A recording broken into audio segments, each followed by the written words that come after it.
में बच्चे लोगों को अभियान में शामिल किया गया? ओके, शिक्षा की रक्षा ये अभियान हमने शुरू किया था ये दिमाग में रख कर के कोविड के कारण जो झोपड़पट्टी विभाग में जो चलने वाले जो स्कूल हैं वो ज़्यादातर स्कूल जो है वो बिना अनुदानित हैं, यानी उनको गवर्नमेंट से कोई अनुदान नहीं मिलता है। ये जो सारी स्कूलें हैं ये सिर्फ़ और सिर्फ पेरेंट्स से मिलने वाली फ़ीस पे ही निर्भर है। लेकिन क्योंकि कोविड में आपने देखा कि ज़्यादातर लोगों का जॉब छूट गया और ऐसे में ये पेरेंट जो हैं ये स्कूल की फ़ीस भरने में असमर्थ थे।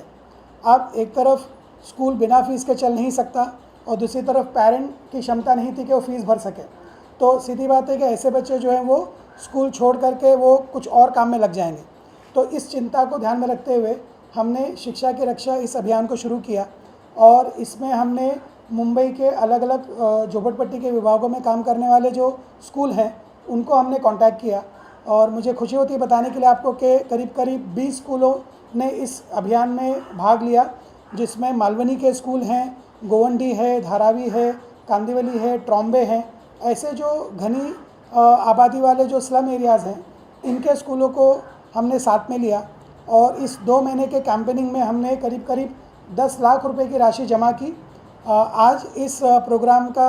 हम एक फॉर्मल जो है वो समारोह कर रहे हैं और जो भी धनराशि हमने जमा की है उसको हम सारे स्कूलों में इक्वली डिवाइड कर रहे हैं और इसका जो सीधा असर है वो करीब करीब 164 बच्चों को उनकी शिक्षा कंटिन्यू करने के लिए होगा। ये जो बच्चे हैं ये खास करके 9वीं और 10वीं के बच्चे हैं और अगर ये उनको स्कॉलरशिप नहीं मिलती तो शायद वो स्कूल छोड़ के किसी और काम में लग जाते। और इस तरीके से हमने ये अभियान को चलाया